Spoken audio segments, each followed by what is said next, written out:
Bismillahirrahmanirrahim. Assalamualaikum warahmatullahi wabarakatuh. Alhamdulillahi rabbil alamin. Wassalatu wassalamu ala ashrafil anbiya'i wal mursalin wa ala alihi wa sahbihi ajma'in. Rabbi shrah li sadri wa yassir li amri wahlul 'uqdatam min lisani yafqahu qawli. Subhanaka la ilma lana illa ma 'allamtana innaka antal alimul hakim. Wala hawla wala quwwata illa billahil aliyyil azim. Subhanallahi wa bihamdihi subhanallahil azim. Subhanallahi wa bihamdihi subhanallahil azim. Subhanallahi wa bihamdihi subhanallahil azim. Alhamdulillah, pada petang ini dapat kita sambung pengajian kita Kitab Tanwirul Masalik. Kita sampai muka surat 184. Suara dengan clear, insya-Allah.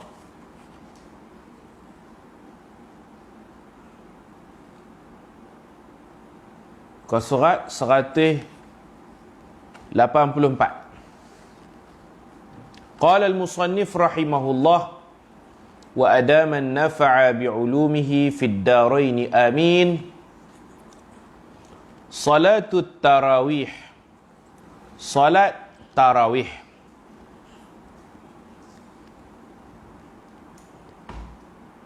Sebelum itu, pagi tadi ada yang bertanyakan kepada saya tentang sunat selepas Isya, ba'diyah Isya.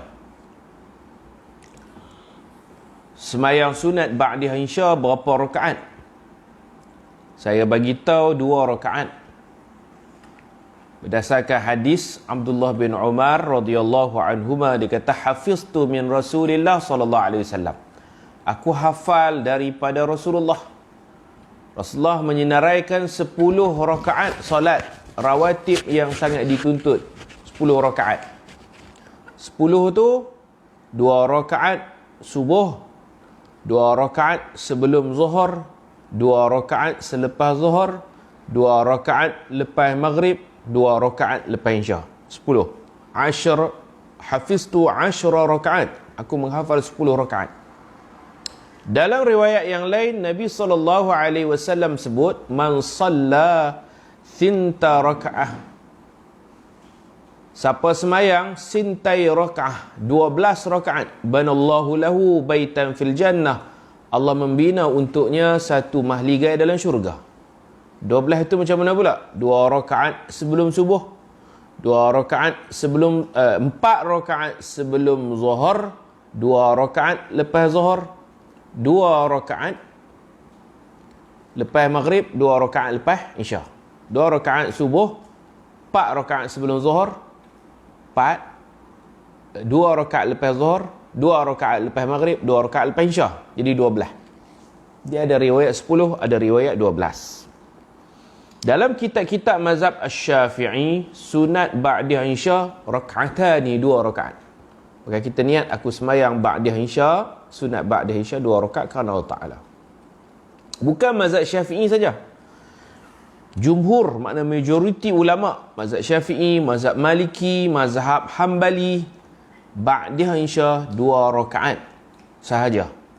Kalau nak buat lebih itu, yang lebih itu dipanggil semayang sunat lain, sunat mutlak ataupun kita buat sunat hajat. Tapi yang kata usalli sunnata ba'diyatil isya rak'atain, aku semayang ba'diyah isya 2 rakaat. Mazhab Syafi'i, mazhab Maliki, mazhab Hambali, dipanggil jumhur ulama. 3 mazhab berpendapat selepas isya 2 rakaat. Kecuali mazhab Hanafi. Mazhab Hanafi, Imam Abu Hanifah bin Nu'man, mazhab Hanafi, mereka mengatakan ba'diyah isya ni 4 rakaat, 4 rakaat. Ba'diyah isya berapa rakaat? 4 rakaat. Dan masing-masing ada dalil lah. Masing-masing ada dalil. Antara dalil yang diguna pakai ialah dalam kitab Sahih Al-Bukhari, riwayat daripada Sayyidina Abdullah bin Abbas radhiyallahu anhuma. Kata Sayyidina Abdullah bin Abbas, "Bittu, aku tidur malam, inda khalati, di rumah makcikku." Aku tidur malam di rumah makcikku, dan Rasulullah pun kahwin dengan makcik dia kan, Maimunah. Rasulullah kahwin dengan makcik dia. Dia tidur di rumah makcik dia. Dia cerita Rasulullah salat Isya di masjid. Kemudian Rasulullah balik rumah makcikku, fasalla arba'an, Rasulullah sembahyang sunat 4 rakaat. Lepas itu Rasulullah tidur. Tengah malam Rasulullah bangun. Rasulullah tahajud dan dia pun ikut tahajud Nabi. Saya pun bisa cerita benda ni. Baik, Rasulullah sembahyang Isya di masjid, Rasulullah balik ke rumah makcik Ibnu Abbas ni yang nama Sayyidatuna Maimunah, fasalla arba'an, Rasulullah sembahyang 4 rakaat. Sembahyang Isya di masjid, balik rumah sembahyang 4 rakaat. Hadis tu begitu saja. Tak dinyatakan Rasulullah sembahyang 4 rakaat tu macam mana, apa niat Rasulullah. Yang penting Rasulullah balik, Rasulullah sembahyang 4 rakaat. 4 rakaat tu buat 2 bagi salam, 2 bagi salam, ataupun 4 rakaat terus. 4 rakaat tu ba'diyah isya ke, ataupun 4 rakaat tu sunat mutlak, tak jelas. Dipanggil hadis mutlak. Nah, hadis mutlak. Tentang kelebihannya pun Nabi tak cakap. Yang kata kelebihannya seperti mendirikan semayang dalam malam Lailatul Qadar. Yang bercakap tu tentang fadilat 4 rakaat lepas isya, yang bercakap tu bukan Nabi, sahabat-sahabat Nabi. Dipanggil hadis mauquf, terhenti dekat sahabat. Sahabat yang memberi pendapat ataupun sahabat yang bercakap, statement tu statement sahabat. Contohnya Sayyidina Abdullah bin Mas'ud, dia kata siapa semayang 4 rakaat lepas isya, dia akan dapat pahala seperti semayang malam Lailatul Qadar. Adapun Nabi hanya perbuatan Nabi. Nabi balik pada masjid semayang isya, balik rumah Maimunah radhiyallahu anha, Rasulullah semayang 4 rakaat. 4 rakaat tu pun tak jelas. 2 rakaat ke atau 4 rakaat terus. Fadilatnya pun Nabi tak cakap. Nabi balik, Nabi senyap je, Nabi sembahyang 4 rakaat. Jadi jumhur ulama, mereka berpendapat kalau nak buat 4 rakaat, kena 2 rakaat bagi salam, 2 rakaat bagi salam. Berdasarkan hadis yang lebih kuat, Nabi sebut salatul lail, sembahyang sunat malam, mathna, mathna, mathna.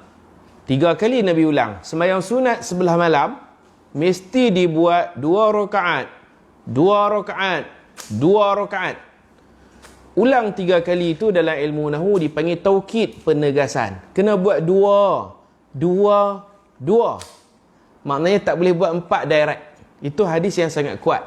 Konsep sembahyang sunat malam ni kena buat 2, 2. Walaupun macam tu, daripada sahabat lah yang menyatakan fadilat 4 rakaat lepas isya. 4 rakaat ni adakah dia ba'diyah isya?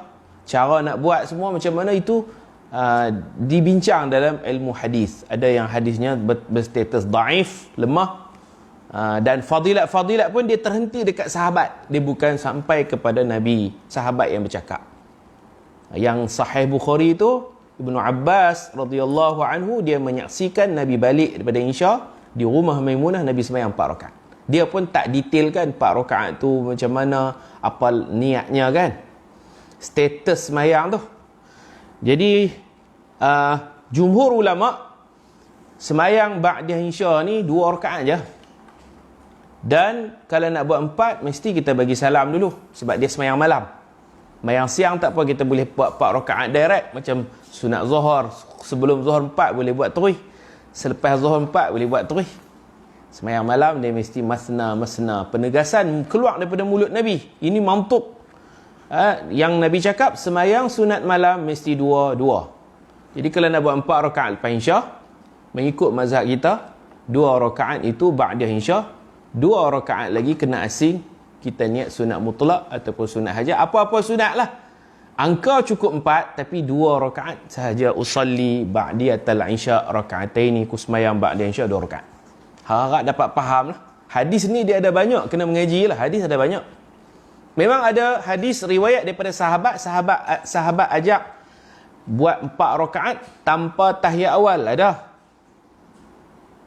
Ada hadis buat 4 rakaat tanpa tahiyat awal. Tapi hadis itu pun bukan hadis riwayat Imam Bukhari, riwayat Ibnu Syaibah dalam kitab Musannaf daripada Mujahid. Imam Mujahid dia riwayatkan hadis daripada Abdullah bin Amru. Kemudian ulama-ulama buat kajian, Imam Mujahid ni dia tak pernah mengaji dengan Abdullah bin Amru. Dia duk mengaji hadis daripada Abu Hurairah. Kok tu pula Imam Mujahid dia mengaji dengan Abu Hurairah. Macam mana statement dalam kitab tu kata Mujahid ni, Imam Mujahid ni ambil hadis daripada Abdullah bin Amru yang mengajak semayang sunat ni 4 rakaat tanpa tahiyat awal, tahiyat akhir saja, 4 rakaat direct, rakaat pertama, kedua, ketiga, keempat, tak ada tahiyat awal apa semua, kemudian dinyatakan fadilat dia. Saya tak mau sentuh lah bab-bab ni, kena betul-betul kita mengaji hadis, mengaji fiqh, kita ikutlah fiqh mazhab kita ni betul dah. Mazhab Syafi'i, mazhab Maliki, mazhab Hanbali, ba'da Isyak hanya 2 rakaat. Nak buat 4 boleh, tapi kita asingkan kerana Nabi kata semayang malam 2-2.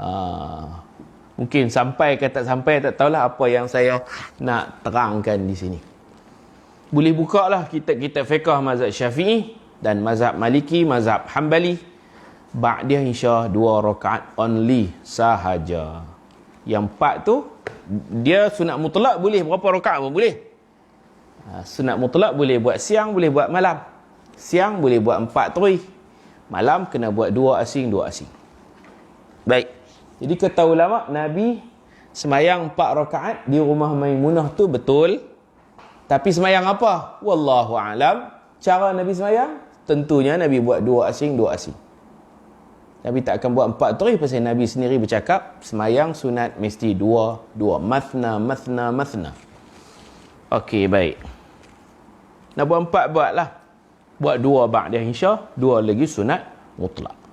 Ada pun riwayat yang kata buat direct tu, itu riwayat tu dibahaskan oleh ulama. Perawi itu dia ambil hadis betul ke? Jadi lagi pula dia sampai dekat sahabat dia tak sampai kepada Rasulullah sallallahu alaihi wasallam. Baik. Tentang kelebihan seperti semayang di malam Lailatul Qadar, itu pun dicakap oleh sahabat Nabi, bukan dicakap oleh Nabi sallallahu alaihi wasallam. Kita sambung. Salatut tarawih, salat tarawih. Wa yundabut tarawih, sunat salat tarawih, iaitu pada setiap malam di bulan Ramadan sebanyak 20 rakaat secara berjamaah. Ini pun serupa tak boleh buat 20 terus, dia mesti asing 2 rakaat 2 rakaat. Wa yusallim min kulli rakaatain, memberi salam pada setiap 2 rakaat. Falau shalla arba'an bi taslimatin lam tasihha, tidak sah salat tarawih 4 rakaat dengan 1 salam, tak sah. Jadi dalam mazhab Syafi'i macam itulah mazhab kita, apa-apa sembahyang sunat malam tak boleh buat 4 rakaat dengan 1 salam, kena asing 2 rakaat 2 rakaat. Kalau ada yang bagi tahu kaifiat sembahyang 4 terus tu, hak tu dia menggunakan hadis tu istidlal, dijadikan hujah oleh mazhab lain, bukan mazhab Syafi'i. Begitu. Tarawih adalah lafaz jamak dari perkataan tarwihah, tu asal usul dia, yang bererti sekali rehat. Tarwihatun, tarwihatani, tarawih. Tarwihatun satu kali rehat, tarwihatani 2 kali berehat, tarawih beberapa kali rehat. Dinamakan demikian kerana para sahabat akan berehat di antara 4 rakaat. Mereka akan sembahyang 2 rakaat, bayang lagi 2 rakaat, lepas tu mereka akan rehat. Rehat buat apa? Kalau di Mekah tu mereka akan tawaf 7 kali. Tu tawaf sunat. Time rehat tu guna untuk tawaf. Cukup 7 pusingan, dia pakai sambung pula rakaat ke 5, 6. Lepas tu 7, 8, berhenti rehat lagi. Tawaf. Tawaf. Jadi semayang ni bukan di semayang 20 rakaat terus, dia ada 4 rakaat waktu berehat. Kalau kita di Malaysia, kita tak tawaf lah. Kita isi dengan selawat, dengan doa, berhenti sat. 2 rakaat, tarwihah, berhenti sekali rehat. 2 rakaat, berehat lagi. 2 rakaat, berehat lagi. Macam tu. Dan disunatkan mengkhatam Al-Quran di dalam salat tarawih sepanjang Ramadan itu. Iaitu dengan dibaca 1 juzuk Al-Quran pada setiap malam. Ia dinamakan Qiyam Ramadan.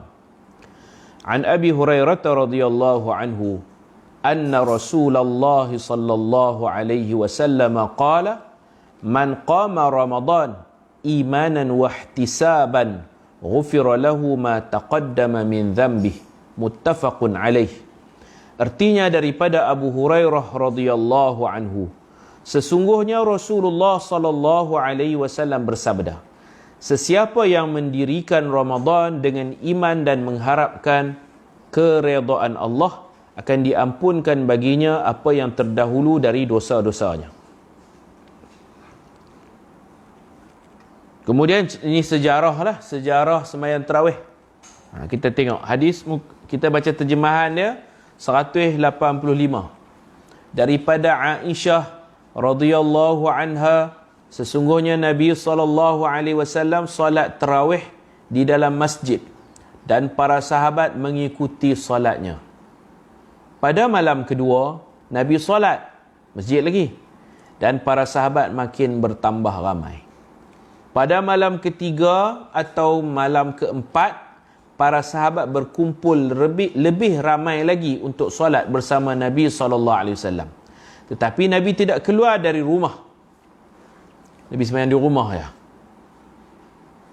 Ketika subuh, Nabi SAW menjelaskan, sesungguhnya aku tidak melihat perkara yang kamu buat, iaitu berkumpul untuk solat bersamaku. Sesungguhnya aku telah melihat perkara yang kamu buat, iaitu berkumpul untuk solat bersamaku. Semangatnya sahabat. Malam pertama ramai, malam kedua lebih ramai, malam ketiga mereka nak sembahyang tapi Nabi tak keluar rumah. Sebenarnya tiada apa-apa halangan untuk aku keluar solat bersama kamu, melainkan kerana aku takut solat itu diwajibkan kepada kamu. Nabi bimbang. Tengok semangat sahabat ni, takut Allah wajibkan sembahyang tarawih. Jadi sembahyang tarawih zaman Nabi ni pakat buat sendiri-sendirilah. Berjemaah hanya 2 malam. Malam pertama, malam kedua. Malam ketiga dan sampai Nabi wafat, sembahyang sendiri-sendiri. Nabi takut Allah ubah status tarawih daripada sunat kepada wajib. Takut nanti ada orang tak sembahyang tarawih berdosa. Nabi bimbang. Sehinggalah zaman Sayyidina Umar baru buat jemaah balik. Sayyidina Umar. Kita tengok hadis ni, sejarah ni, semua ni sejarah. Daripada Abdul Rahman bin Abd Al-Qari berkata, pada suatu malam aku keluar bersama Sayyidina Umar radhiyallahu anhu, Umar Al-Khattab radhiyallahu anhu, menuju ke masjid. Kelihatan manusia duduk berselerak beberapa kumpulan. Ada yang salat tarawih seorang diri, ada yang rehat, ada yang duduk saja. Jadi Sayyidina Umar tengok tu tak seronok. Orang dah mula malas nak sembahyang tarawih. Ada yang menjadi imam dan diikuti oleh beberapa orang sahaja. Kurang dari 10 orang. Orang ada tapi pakat duduk iktikaf, duduk sembang-sembang dalam masjid. Hak jadi imam pun makmum tak sampai 10 orang. Umar berkata, aku berpendapat sekiranya aku kumpulkan semua manusia dengan seorang imam yang qari. Qari ni yang baca dia elok, itu nama qari. Dan dia reti hukum hakam. Zaman Nabi dengan zaman sahabat ni bila sebut aqra'uhum li kitabillah, orang yang bacaannya tepat, maksudnya dia reti hukum hakam. Dia bukan baca saja. Dia tahu tafsir, dia tahu sababun nuzul, dia tahu selok-belok Quran, maka dia dipanggil qari. Zaman kita kalau sebut qari ni hak tilawah, suara sedap merdu bertanding tu kan, qari'ah. Tu yang Nabi pernah sebut, aqra'uhum li kitabillah. Orang yang paling layak jadi imam ialah orang yang paling elok bacaan. Maksud Nabi bukan elok saja. Fahaman zaman Nabi dan zaman sahabat bila sebut qari tu, bacanya elok, faham hukum hakam, tajwid, apa lagi, tafsir, tadabbur, semua dia reti. Itu baru qari. Kita ni lebih qari kepada suara kan. Baik, Sayyidina Umar kata, aku nak cari seorang qari, alim, faqih, nak lantik dia jadi imam. Kemudian Umar menguatkan azamnya, dia memang nak buat sungguh. Lalu dia mengumpulkan orang ramai, berimamkan Ubay bin Ka'ab radhiyallahu an. Ubay bin Ka'ab ni saya cerita dah dulu. Turun surah Al-Bayyinah, lam yakunil ladzina kafaru tu. Allah suruh Nabi pergi duduk depan Ubay, baca lam yakunin tu, minta Ubay semak bacaan, tasmi', tahsin, perelok, perbetui bacaan, kalau ada silap. Ni Ubay. Sayyidina Umar memang dia puji ya, dia kata Ubay aqra'una, Ubay orang yang paling hebat bacaan Quran di kalangan kami, di kalangan sahabat. Di kalangan sahabat.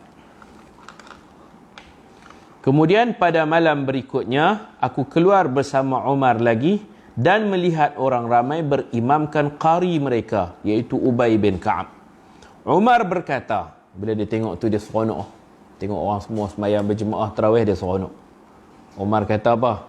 Dia kata, ni'mal bid'atu hadhihi. Inilah sebaik-baik bid'ah. Sayyidina Umar buat bid'ah. Kan zaman Nabi sembahyang tarawih berjemaah 2 malamnya. Lepas tu tak sembahyang tarawih berjemaah, masing-masing buat sendiri-sendiri. Berjemaah di rumah dengan anak-anak macam tu je. Tapi ni pun duk sembahyang lah. Zaman Sayyidina Abu Bakar pun tak sembahyang berjemaah. Zaman Sayyidina Umar ubah benda ni, dia buat bid'ah. Bid'ah kan? Bid'ah bukan semuanya sesat. Sayyidina Umar tengok ni pun sembahyang ramai-ramai. Sayyidina Umar seronok. Dia kata, ni'mal bid'atu hadhihi. Inilah sebaik-baik bid'ah. Maknanya bid'ah pun ada hak baik, dipanggil bid'ah hasanah, bid'ah baik. Satu lagi bid'ah dalalah, bid'ah sesat. Bukan semua bid'ah tu sesat, ada juga hak baik.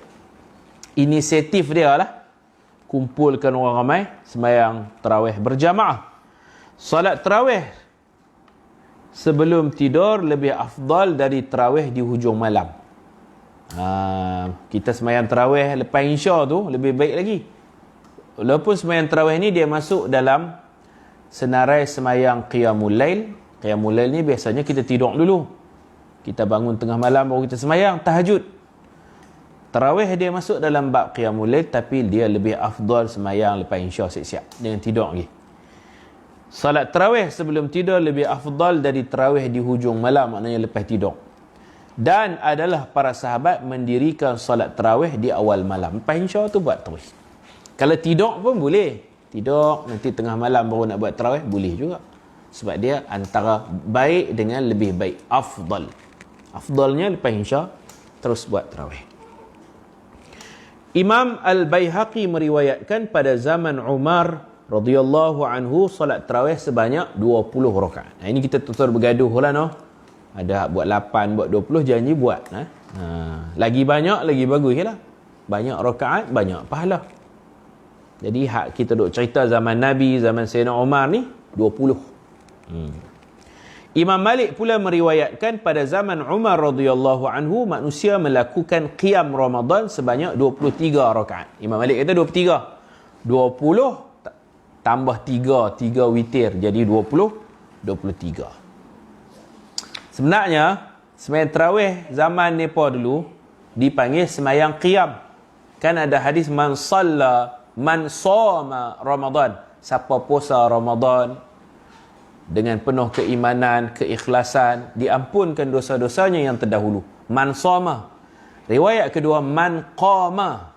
Man qama, siapa yang mendirikan malam Ramadan dengan man qama, siapa yang menghidupkan malam Ramadan dengan ibadat. akan diampun dosa-dosanya yang terdahulu. Maka sembahyang tarawih pada zaman dulu dipanggil salatul qiyam, sembahyang qiyam. Tak nama tarawih lagi, nama salatul qiyam. Macam tu, 20 rakaat. Zaman Imam Malik, walaupun Imam Malik meriwayatkan dalam kitab Muwatta, sembahyang zaman Sayyidina Umar 23 rakaat, tapi Imam Malik dia buat 36 rakaat. Imam Malik buat apa? 36. Tarawih Imam Malik 36. Dia riwayat 23 zaman Sayyidina Umar. Dia tahu zaman Sayyidina Umar 23, tapi dia buat 36. Sebab dia faham qiyamul lail ni boleh kurang, boleh banyak. Kurang pada 20, macam ada tempat buat 8 pun boleh. Lebih pada 20, dia atas ijtihad dia buat 36 pun boleh. Kerana dia membilang tawaf. Imam Malik ni dia bilang tawaf. Orang tawaf di Kaabah berapa kali? 7 kan? Setiap 4 rakaat 7 pusingan. 8 rakaat dah jadi 14 pusingan. Faham tak? 4 rakaat dia pakai tawaf 7 pusingan. Lepas tu sambung lagi 5, 6, 7, 8, pusing lagi 7 pusingan tawaf. 7, 7, 14 dah. Nak cukup 20 rakaat akan berhenti rehat berapa kali? 5 kali. Kan 4 kali 5 20. 4 4 4 4. Jadi ada 5 kali berhenti rehat. Tak, matematik lah. 4 berehat, 4 berehat, 4 berehat. Jumlah keseluruhannya berapa kali rehat? 5 kan? 5 kali 5 kali rehat darab dengan 7. 5 kali 7 apa? Sebab 5 kali tu, 5 kali waktu rehat tu diisi dengan 7 pusingan. Sab'atu asywaq, 7 pusingan tawaf. 7 pusingan tawaf darab dengan 5 kali berehat, jawabnya 35. Semayang malam, Nabi suruh genap. Buat 2 bagi salam, 2 bagi salam, 2 bagi salam. Jadi nak buat 35 tak boleh. Maka Imam Malik buat 36. Pasal dia buat 2, 2, 2, 2, 2. Kalau 35 tu ganjil. Kita kena genapkan 2 rakaat bagi salam, 2 rakaat bagi salam. Ijtihad Imam Malik. Imam Malik duduk mana? Duduk Madinah. Madinah tak ada Kaabah. Mekah ada Kaabah. Di Mekah mereka semayang 1, 2 bagi salam, 1, 2 bagi salam, tawaf 7 kali. Cukup 7 kali, sambung pula 5, 6 bagi salam, 7, 8 bagi salam, tawaf 7 kali. 9, 10 bagi salam, 11, 12 bagi salam, bangun pula tawaf 7 kali. Jumlah tawaf 5 kali darab 7 kali, 7 kali pusingan darab 5 kali, 35. Maka Imam Malik duduk di Madinah. Di Madinah dia jealous, dia iri hati. Di Madinah tak ada Kaabah. Takkan nak tawaf masjid. Tawaf kubur pun ulama tak bagi. Tawaf pusara Nabi tu makruh, duk pusing banyak. Maka Imam Malik dia cemburu. Hampa di Mekah ada Kaabah, aku ni di Madinah tak ada Kaabah. Hampa pusing 35 kali, hampa boleh pusing. Nak hampa dapat 20 rakaat sembahyang tarawih, dalam 20 tu 35 kali pusing Kaabah. Dia kata aku ambil 35 tu, aku bagi genap jadi 36. Maka dia sembahyang sunat Ramadan, sunat qiyam lah waktu tu, orang tak panggil tarawih lagi. Sunat qiyamnya 36 rakaat. Dia riwayat zaman Sayyidina Umar 23, dia buat lebih daripada 23, 36. Sebab qiyamul lail ni dia boleh lebih, boleh kurang, ikutlah. Tapi kita dalam mazhab Syafi'i untuk penyelarasannya 20 lah. 20 tarawih supaya selaras. Kalau semua orang payahlah, saya ada orang awam, ada orang mengaji, ada orang tak mengaji kan. Status asal dia ialah qiyam. Tarawih tu ialah qiyam. Qiyam yuzadu alaih wa yunqas, boleh ditambah dan boleh dikurang. Yang penting 2 rakaat, 2 rakaat, 2 rakaat, 2 rakaat. Tak boleh buat 4 tarawih sebab dia sembahyang malam. Baik, kita tengok balik matan dia. Wa yutiru ba'daha jama'atan illa liman yatahajjad fayuakhiruhu. Dan sunat salat witir secara berjamaah selepas salat tarawih. Lepas salat tarawih buat witir ramai-ramai. Kerana witir bulan Ramadan ni dia special. Bulan lain sembahyang sorang-sorang. Bulan Ramadan keistimewaan dia witir berjamaah. Witir berjamaah. Yang kedua, witir pada bulan-bulan lain sunat baca pelan-pelan. Bulan Ramadan sunat baca kuat. Dan berjemaah imam baca kuat pula. Yang ketiga, witir pada bulan-bulan lain tak ada qunut. Tetapi witir pada bulan Ramadan bermula malam 16 ada qunut, sunat baca qunut, sunat ab'ad, kalau tinggal sunat sujud sahwi. Itu 3 keistimewaan witir bulan Ramadan. Jadi kita rebutlah jemaah tu.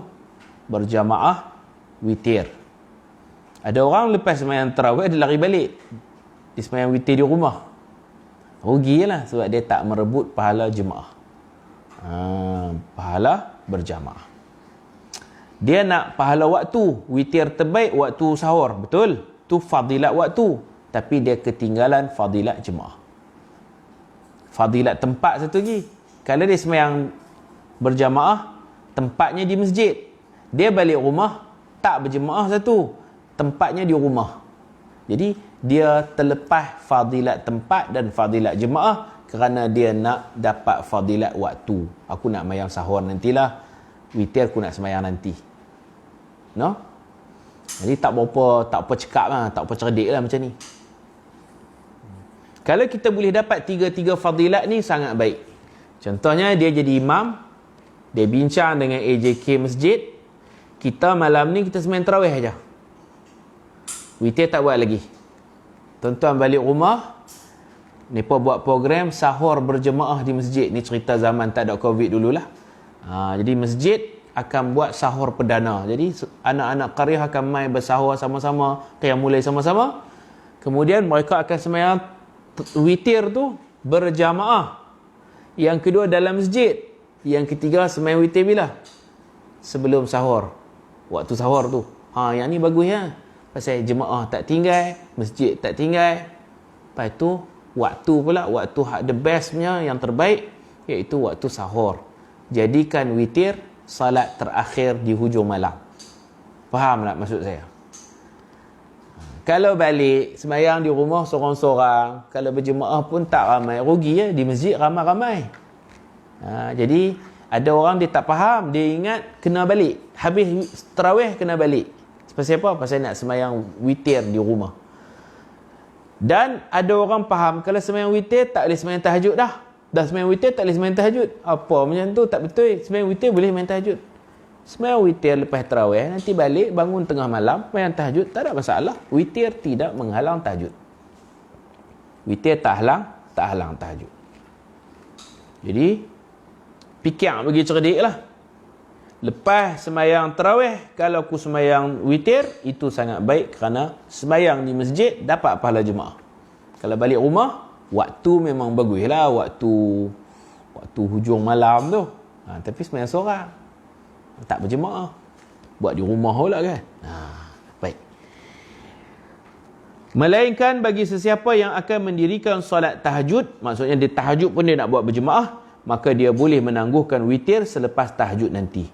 Dan sunat dibaca doa qunut subuh pada rakaat terakhir witir, iaitu pada separuh akhir bermula pada malam ke-16 Ramadan. Kemudian sunat ditambah doa berikut. Baca qunut macam biasa, lepas tu tambah Allahumma inna nasta'inuka, ada di bawah ni.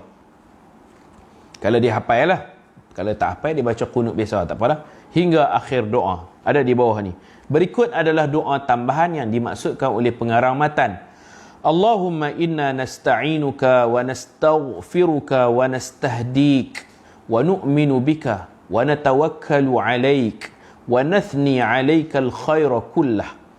Nashkuruka wa la nakfuruk wa nakhna'u lak wa nakhla'u wa natruku man yafjuruk. Allahumma iyyaka na'bud wa laka nusalli wa nasjud wa ilaika nas'a wa nahfad narju rahmatak wa nakhafu 'adzabak inna 'adzabakal jidda bil kuffari mulhiq.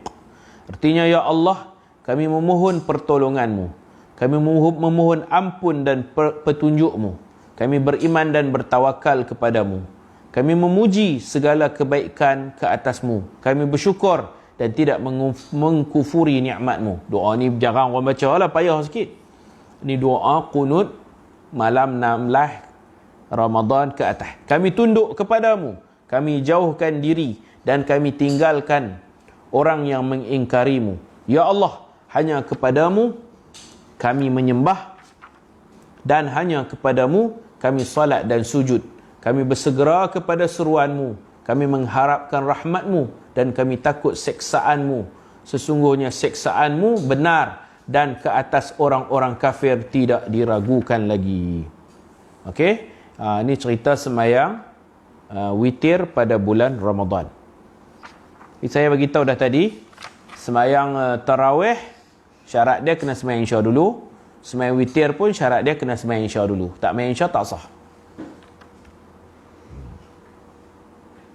Kemudian sembahyang witir, sembahyang tarawih ni boleh diqada. Boleh qada.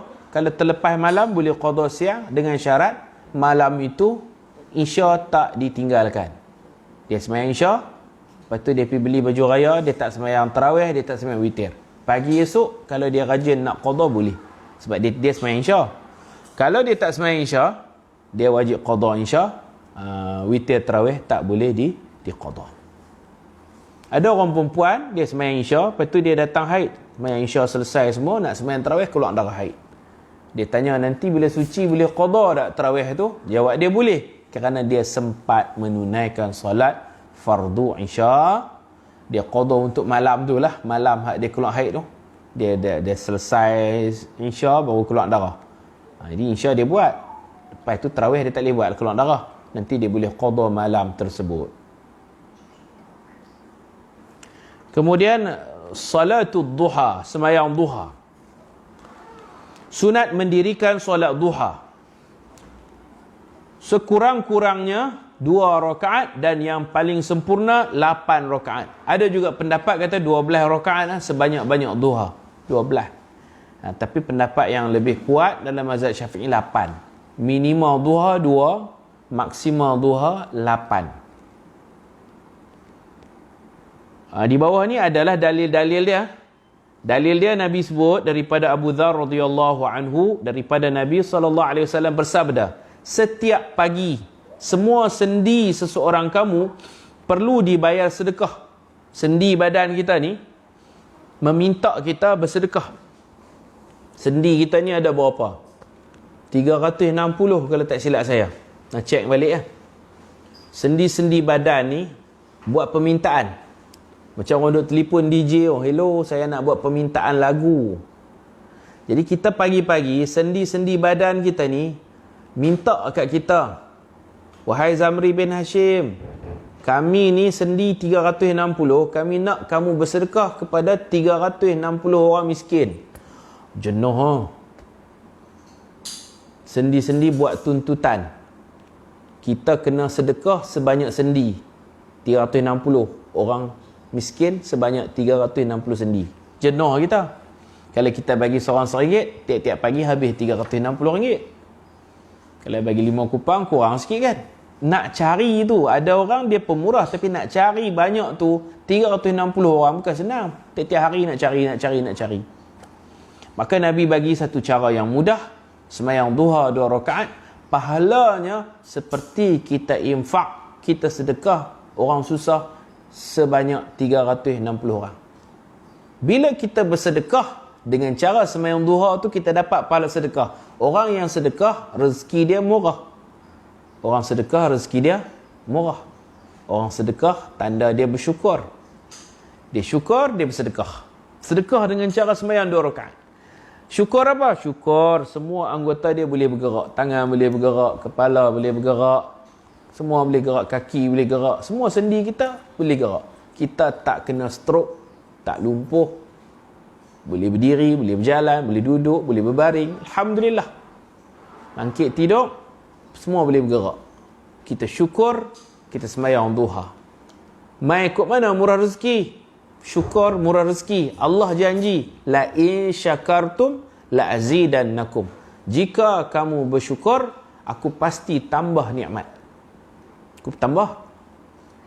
Jadi itulah orang sembahyang duha murah rezeki itu, konsep dia macam itulah. Yang pertama, kerana dia bersyukur, sendi-sendi badannya semuanya berfungsi dengan baik. Bila dia bersyukur, hamba yang bersyukur, Allah janji tambah rezeki, tambah nikmat. Semua sendi meminta dibayar sedekah, maka setiap ucapan tasbih dikira sedekah. Boleh juga kita tasbih 360 kali. Subhanallah, subhanallah, subhanallah, subhanallah, subhanallah. 360 kali tasbih. Boleh juga. Setiap ucapan tahmid dikira satu sedekah. Boleh juga kita kata alhamdulillah 360 kali. Setiap ucapan tahlil la ilaha illallah, la ilaha illallah, la ilaha illallah dikira satu sedekah. Setiap ucapan takbir Allahu Akbar pun boleh juga. Menyuruh melakukan ma'ruf, suruh orang buat baik, satu sedekah. Melarang dari kemungkaran, satu sedekah. Dan memadai yang demikian itu semua sekali dengan 2 rakaat salat duha.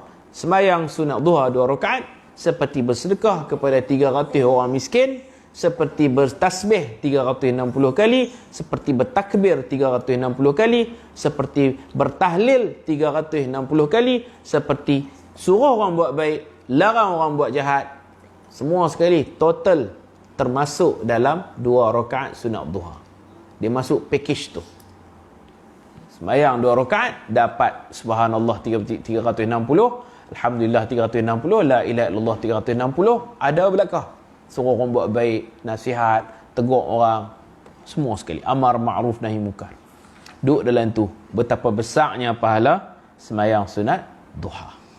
Jadi kita berhenti takat ni dulu. Mudah-mudahan apa yang kita mengaji ni bermanfaat bagi kita. InsyaAllah. Waktu duha, nanti dia akan bagi tahu waktu duha ni, matahari terbit, tak boleh sembahyang duha lagi. Kena matahari naik. Qadra rumhin segalah.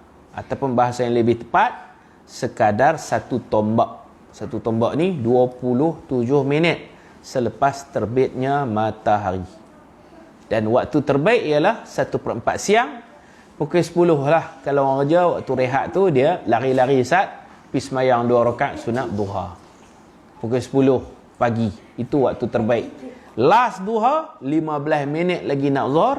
Kalau dah rapat dengan zuhur 15 minit lagi nak zuhur, habis dah waktu duha. Habis dah waktu duha.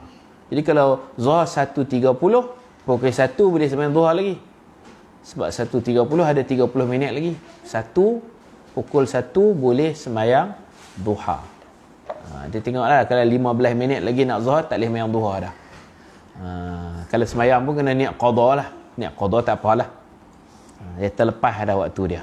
Wallahu subhanahu wa ta'ala a'lam. Wa sallallahu ala sayyidina Muhammad wa ala alihi wa sahbihi wa baraka wa sallam. Walhamdulillahi rabbil alamin.